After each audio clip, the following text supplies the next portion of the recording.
Hello, class 11th physics, chapter gravitation. What is gravitation?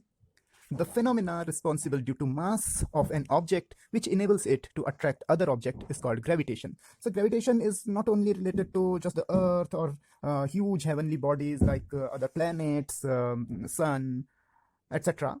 It is related with any object which has mass. So no matter how small, no matter how big is the object, it has a property to attract every other object, and this phenomenon is called gravitation. Now, if objects are attracting other objects by some force, which is called gravitational force, then can we measure that gravitational force? Of course, yes. So there is a Newton's law of gravitation. Now, what is Newton's law of gravitation? I'm not stating it's a law. I'm just writing its numerical form. I mean, just its expression. All right. So according to Newton's law of gravitation, the gravitational force between two objects, any two objects in the universe. So here I'm considering first one is m1 having m1 mass, other one m2 mass, and these are the center of mass of the objects, and the distance between them is r. So especially I'm just emphasizing on the concept of center of mass here. Object can be of any shape and size, so in that case we take their centers. So that is why even in fact I have drawn some irregular shapes here. So these are the center of masses, and distance between them is r. So gravitational force F between two objects, between the center of masses of two objects, is directly proportional to their masses, or we can say product of their masses, and inversely proportional to square of distance between them. थोड़ा सा आम भाषा में बात कर लेते हैं, यानी कि जितना ज़्यादा मास होगा उतना ज़्यादा फोर्स होगा, और ये इन्वर्स में है, यानी कि जितनी ज़्यादा डिस्टेंस होगी उतना कम फोर्स होगा, और स्क्वायर लगाए मतलब बहुत ही ज़्यादा, थोड़ा सा भी दूर करोगे तो बहुत ज़्यादा फोर्स की वैल्यू कम हो जाएगी. वेल इस चीज़ को और बेटर समझने के लिए, क्योंकि एग्जाम में ऐसे क्वेश्चन बन जाते हैं, कॉम्पिटिटिव हो चाहे होम एग्जाम्स हों, अगर हम मास के टर्म्स में लें, इट कैन बी m1 और m2, ये मैं केवल स्कीमेटिक डायग्राम बना रहा हूँ, तो ग्राफ ऐसा जाएगा. डायरेक्ट प्रोपोर्शन का ग्राफ हमेशा ऐसा होता है, तो m1 भी डायरेक्ट प्रोपोर्शन में है, m2 भी डायरेक्ट प्रोपोर्शन में है, तो ये f और m के बीच का ग्राफ है जो स्ट्रेट लाइन जाएगा. And if it is asked to draw graph between f and r, then it is inversely proportional to f is inversely proportional to r square. Inverse proportion का graph ऐसे curve में नीचे के लिए आता है, और r स्क्वायर जैसे जैसे पावर बढ़ती है उसमें कर्वनेस बढ़ती जाती है, तो this graph will go like this. It is not something like कि इन्फिनिटी से आ रहा है, but close to infinity, because r equal to zero doesn't make a sense. मतलब ऐसा तो हो नहीं सकता कि दोनों के दोनों पॉइंट एक ही जगह पे लाई कर रहे हो. That means the single object, तो वो अवॉइड करो, but if they are very close, then force is tremendously high. So this is the curved shape, and just keep this thing in your mind that whenever there is f proportional to 1 upon r square, or some powers, not only f but any variation in which this inverse square or inverse cube or whatever in the denominator, something is there, some variable is there, so this graph will have this shape, and with increase in power this curvature will goes on increasing. You will come to know about it in upcoming topics, not here in class 12th. all right, so f equal to, यहाँ एक constant आ जाता है capital G m1 m2 upon r square. What is this G? बहुत छोटा नाम है इसका, यूनिवर्सल ग्रेविटेशनल कांस्टेंट.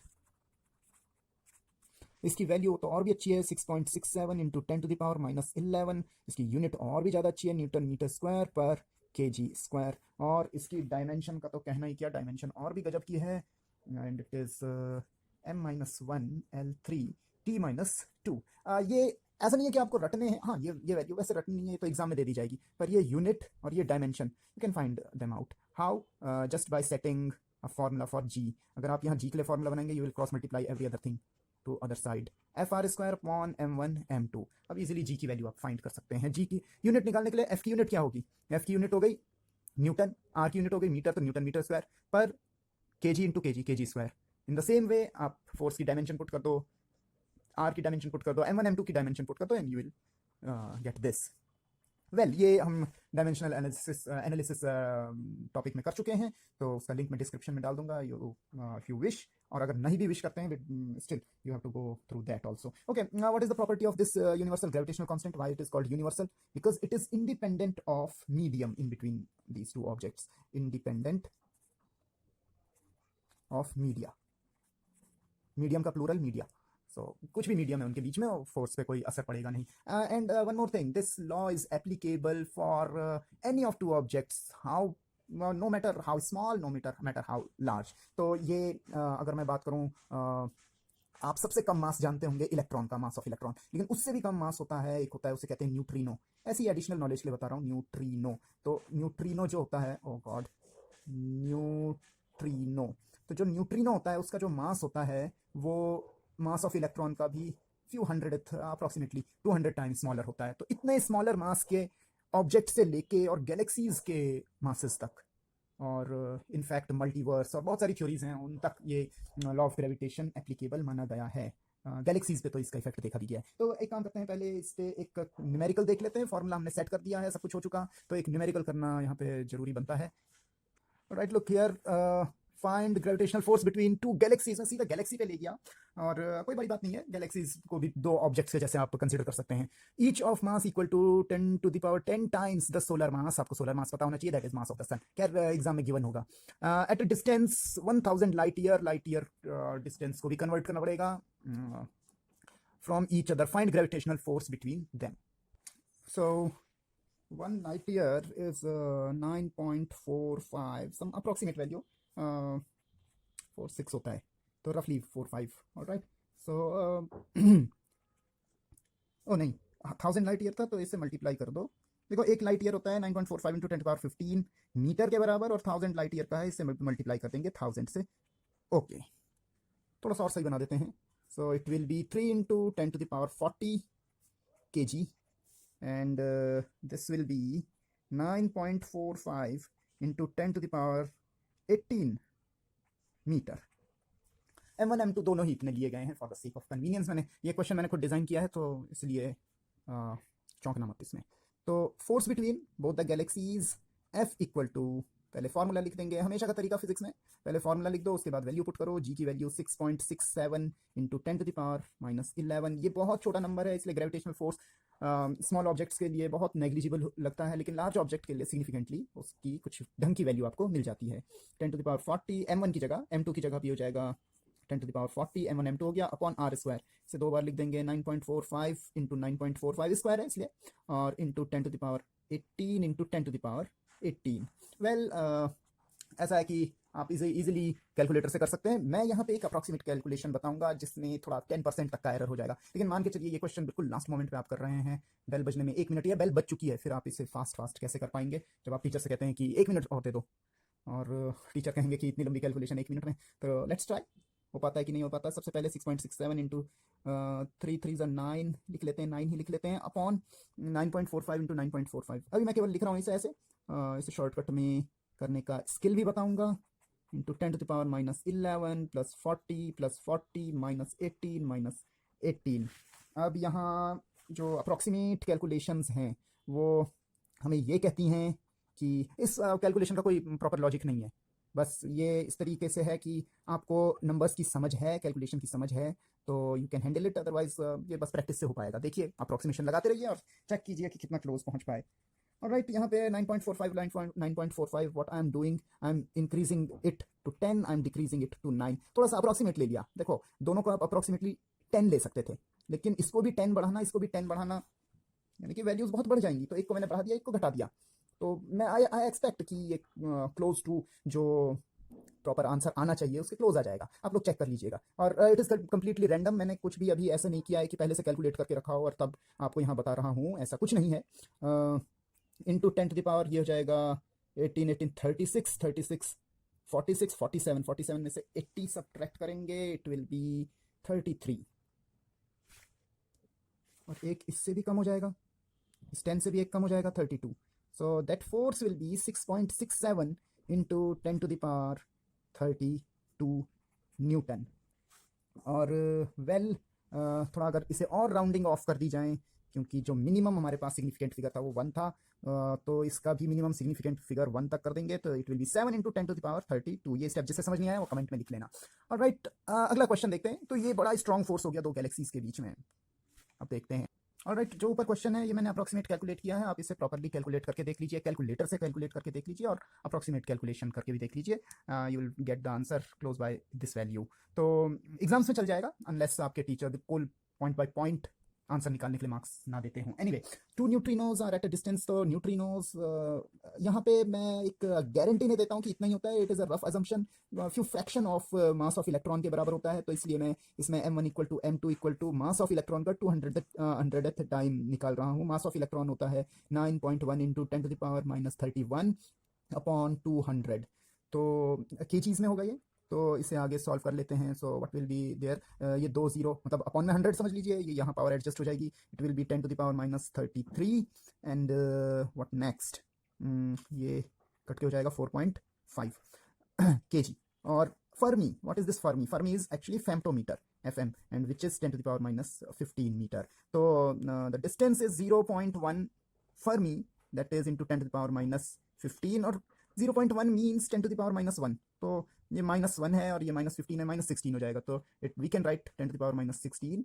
मीटर। तो अब फोर्स कैलकुलेट कर लेते हैं, मैं डायरेक्ट इस समय नहीं लिख रहा हूँ, नहीं लिख ही लेते हैं, हम ही नहीं लिखेंगे तो आप लोगों की भी हैबिट छूट जाएगी, तो that is why this one. So 6.67 into 10⁻11, m1 is 4.5 into 10⁻33 into m2 4.5 into 10⁻33 m1 m2 upon r square means ये हो जाएगा 10⁻16, फिर 10⁻16, I am directly writing it 10⁻32। तो नाउ 4.5 इंटू 4.5, दोबारा से वही चीज़ कर लेते हैं, एक को इंक्रीज करो एक को डिक्रीज करो, इसे 5 कर देते हैं, इसे 4 कर देते हैं, 5 4 से 20, so it is 6.67 into 20 into 10⁻11 -33 plus 32, getting this? So now there will be -33 that is -66 plus 32 that is -34 and here -11 that is -45 I guess, so 6.67 into 20 into 10 to the power -45, इतना ही था, आई होप इतना ही हो, 134, हाँ ठीक है। अब इन्हें multiply कर देंगे तो देखिए 66.67, ये तो वंस अगेन एक शॉर्टकट लेके चलते हैं, ज़्यादा डिटेल में नहीं जा रहे हैं, approximately it is round about 7 2 14 140 into, ये लिखना मत एग्जाम में, ये दिखा मत देना ऐसा, यू कैन डायरेक्टली यहाँ के आगे डायरेक्टली लिख सकते हो अप्रॉक्सीमेटली, देखो ये आ जाएगा 1.4, इसे लिख दोगे 1.4 और इसके जो बचे हुए 10⁻2 है वो इसमें ऐड कर दोगे तो इट विल बी 10⁻43, और 1.4 को भी अप्रॉक्सीमेट कर दोगे तो ये 1 हो जाएगा, तो फाइनल आंसर लिख सकते हो 1 into 10⁻43 newton. So here you can see still force is there, ये इतना नेग्लिजिबल फोर्स है which is beyond our imagination, मतलब जिसका हम कह नहीं सकते, मतलब इसका एग्जिस्टेंस भी हम कहेंगे कि ये तो एग्जिस्ट ही नहीं करता, इतना छोटा फोर्स हमारे किसी काम का है नहीं, और दूसरी तरफ इतना बड़ा फोर्स, तो you can see the huge gap between two. तो ये है ग्रेविटेशन का इफेक्ट, छोटे से छोटे मास से लेके बड़े से बड़े मास तक पर फोर्स है, चाहे छोटा है चाहे बड़ा है, but still it is there. अब तक सब सही चल रहा था, बहुत अच्छा चल रहा था। अच्छा, यहाँ पे बहुत से क्वेश्चंस और आते हैं, अभी नहीं कर रहे हैं पर आएंगे ऐसे क्वेश्चन कि एक का मास डबल हो जाए तो दूसरे का, तो फोर्स पे क्या असर पड़ेगा, फोर्स भी डबल हो जाएगा, डिस्टेंस अगर डबल हो जाए तो क्या होगा, तो डिस्टेंस क्योंकि अपॉन में r स्क्वायर में डबल हो जाएगा तो फोर्स 1/4 हो जाएगा, क्योंकि वो अपॉन में होता है, डिस्टेंस जो होती है अपॉन में होती है। और भी बहुत सारे क्वेश्चंस और भी बन सकते हैं कि मास कम कर दिया जाए, डिस्टेंस बढ़ा दी जाए, तो ऐसे क्वेश्चंस के लिए बिल्कुल अवेयर रहिए और देखिए वेरिएशन कैसे हो रहा है, मास में कैसे वेरिएशन हो रहा है, डिस्टेंस में कैसे वेरिएशन हो रहा है। वेल, यहाँ पे आपको इंटरेस्ट आने लगा होगा, लेकिन यही फिजिक्स की सबसे बुरी बात है, जैसे जैसे इंटरेस्ट आने लगता है वैसे ही एक नया कॉन्सेप्ट आ जाता है जो सारा इंटरेस्ट डाउन कर देता है। तो now next topic is vector form of Newton's law of gravitation, why is it required? Well, force is a vector quantity, तो अगर हम उसके लिए हमने एक फॉर्मूला बनाया, ये हमने उसके लिए फॉर्मूला बनाया, what is that,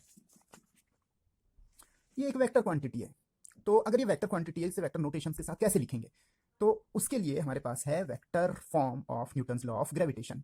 alright, so it is vector form of Newton's law of gravitation. अब अगर वेक्टर फॉर्म की बात हो रही है तो जैसा मैंने पहले ऑब्जेक्ट्स बनाए थे वैसा नहीं, अब तो वेल ऑर्गेनाइज्ड मैनर में उन्हें बनाना पड़ेगा। तो एक set of coordinate X axis Y axis, इस पे ये दो मासेस हैं, m1 mass and here m2 मास।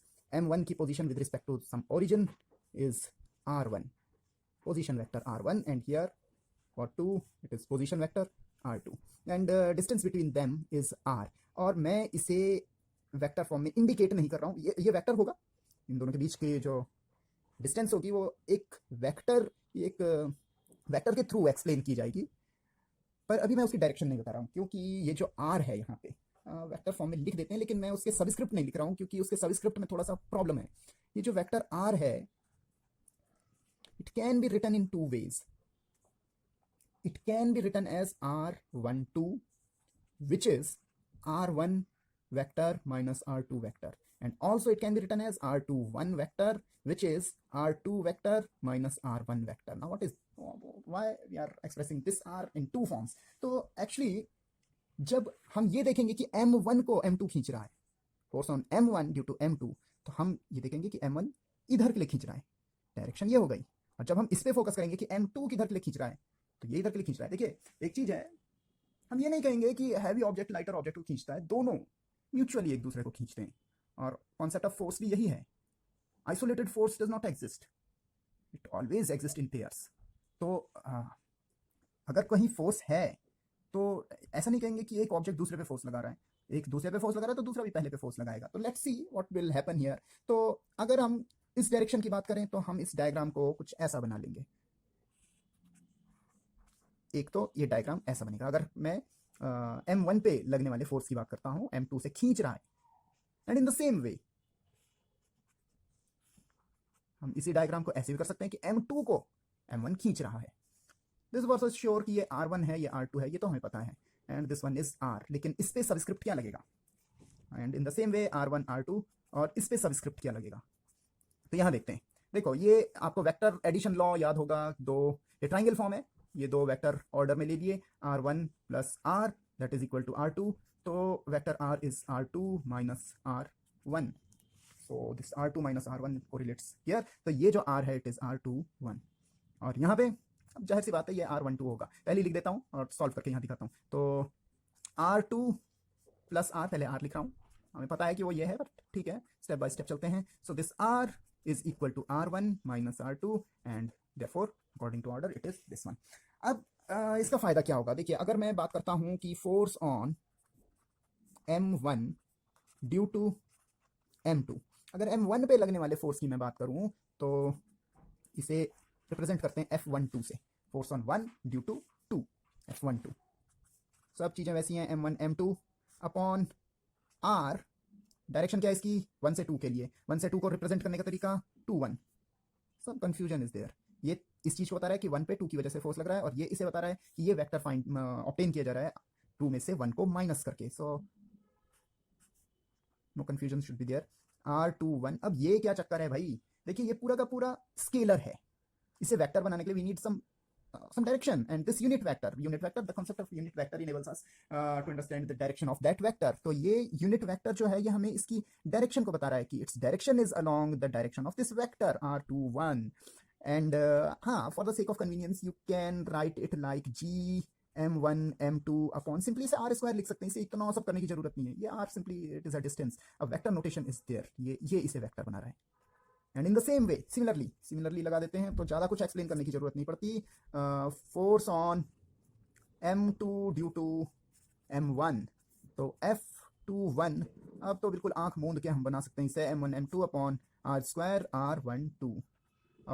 जो रट्टू हैं वो सिंपली ऐसे याद रख सकते हैं कि यहाँ 1 2 है तो यहाँ 2 1 है, बट खैर उसके लॉजिक पे जाओ, लॉजिक ये कहता है कि फोर्स 1 पे है 2 की वजह से, तो 1 2 की तरफ खींच रहा है, और जो डायरेक्शन है वो ये हो गई, और 2 1 ऑर्डर क्यों आया, क्योंकि 2 में से 1 को सब्ट्रैक्ट करेंगे इस वेक्टर डायग्राम के अकॉर्डिंग।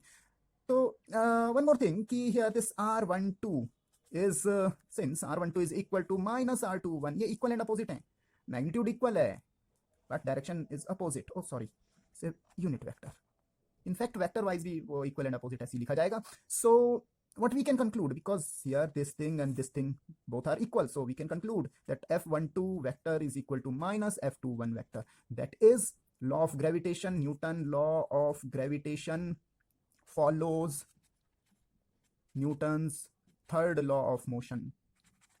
तो ये क्या बात हुई, न्यूटन के लॉ ने न्यूटन के लॉ को फॉलो कर दिया, तो ठीक भी है, अगर नहीं करता तो कौन भरोसा करता उस पर, तो उसके लॉ ने उसके लॉ को फॉलो कर दिया। इससे ये हमें पता चलता है कि अर्थ मून को अपनी तरफ खींच रही है, तो मून भी उतने ही फोर्स से अर्थ को अपनी तरफ खींच रहा है। यहाँ पे आप ये कहेंगे तो फिर मून अर्थ का चक्कर क्यों लगाता है? It is because of inertia. Earth has greater inertia than moon. दूसरी तरफ अगर हम बात करें तो लाइक सन एंड अर्थ, तो सन जिस फोर्स से अर्थ को खींच रही है, तो खींच रहा है, उसी फोर्स से अर्थ भी सन को अपनी तरफ खींच रही है। इनफैक्ट वी द पीपल, हमें अर्थ जिस फोर्स से खींच रही है, हम भी अर्थ को उसी फोर्स से अपनी तरफ खींच रहे हैं। तो इस पे एक बड़ा इंटरेस्टिंग वीडियो और है, उसका लिंक भी मैं डिस्क्रिप्शन में डाल दूंगा, जिसमें मैंने पूछा है कि क्या हम अर्थ को उठा सकते हैं। तो ऑफ कोर्स जब अर्थ हमें उठा रही है तो हम भी अर्थ को उठा सकते हैं, अपने हाथों के ऊपर उठा सकते हैं। तो that's a very interesting question and you can smartly answer it according to physics. Alright, so यहाँ तक हमने फोर्स के बारे में समझा। अच्छा, ये वेक्टर फॉर्म जो है, वेक्टर फॉर्म पे भी एक क्वेश्चन करा देते हैं, ताकि थोड़ा सा आपको वेक्टर फॉर्म से भी थोड़ा सा टच बन जाए कि ऑल राइट कि ये इस वजह से हमने वेक्टर फॉर्म पढ़ा। कुछ नहीं, उसे डायरेक्शन वगैरह इंक्लूड कर देंगे, सिंपल सी प्रॉब्लम होगी लेकिन डायरेक्शन वगैरह इंक्लूड हो जाएंगी। ऑलराइट, क्वेश्चन का स्टेटमेंट मैं लिख नहीं रहा हूँ।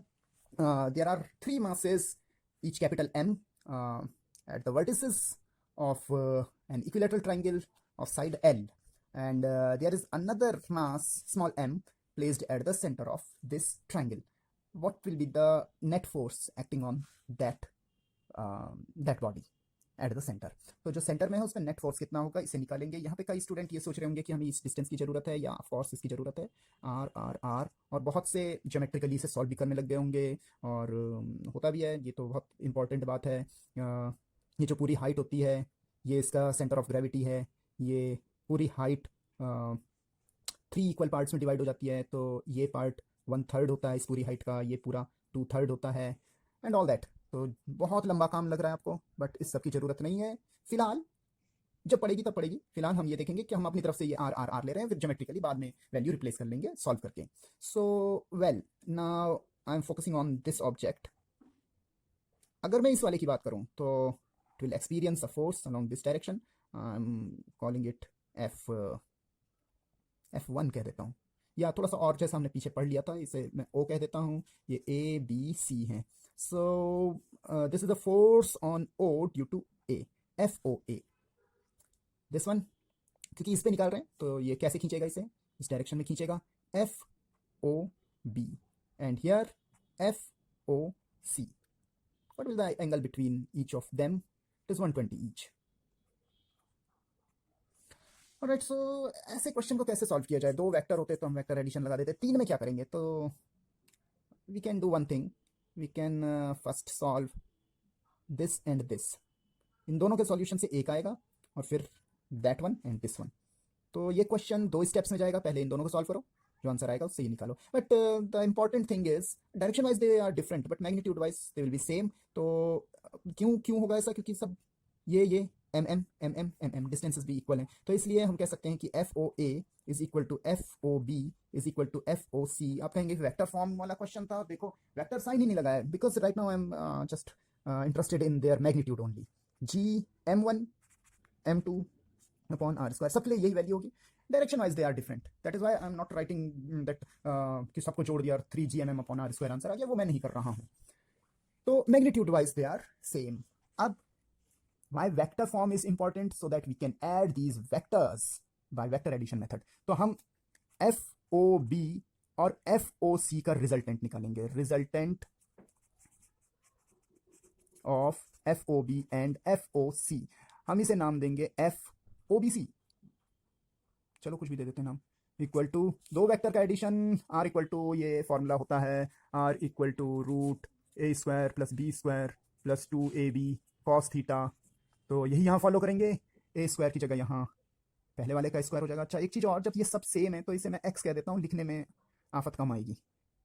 तो पहले वाले की वैल्यू, जैसे हमने फॉर्मूले में देखा है, A² + B² + 2AB, तो पहले वाले की वैल्यू यानी कि इसकी वैल्यू ये भी x है, दूसरे वाले की वैल्यू, इसकी वैल्यू ये भी x है। बाद में प्लेस कर लेंगे वैल्यू, अभी हम अपने लिए सिंपलिसिटी में देख रहे हैं उसे। 2 पहले वाले की वैल्यू, दूसरे वाले की value, into cos of angle between them, that is 120। याद रखना cos 120 की वैल्यू होती है -1/2, x² + x² + 2x² -1/2। oh my god, what is this? x² + x² - x², so that will be √x² and that will be x. what is this? it means, अच्छा एक चीज और, जब 2 वेक्टर इक्वल होते हैं तो जो उनका रिजल्टेंट होता है वो उनका एंगल बाइसेक्टर होता है। तो जो रिजल्टेंट होगा, रिजल्टेंट बाइसेक्ट्स एंगल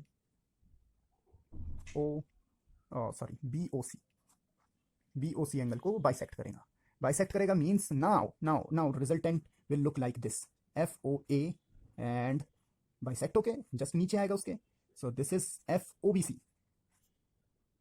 अब FOA is x, that is GMM upon R square, and FOBC is also x. But in vector form, if I choose upward direction as positive, then it is positive x, and if I choose this OBC downward direction as negative, so it is minus x. If I am considering this as y-axis, so the vector associated with it, unit vector associated with it is j cap. So I can place a j cap here and a j cap here also, and this time it is negative because it is going downward. So resultant, final resultant f vector, all right, is FOA plus FOBC, that is xj minus xj, that is 0. Net force is 0. If you don't want to go through this long method, तो यहीं पे आप कह सकते हैं कि but both are equal and opposite in opposite direction. Equal तो पता चल जा रहा है, so both will cancel each other.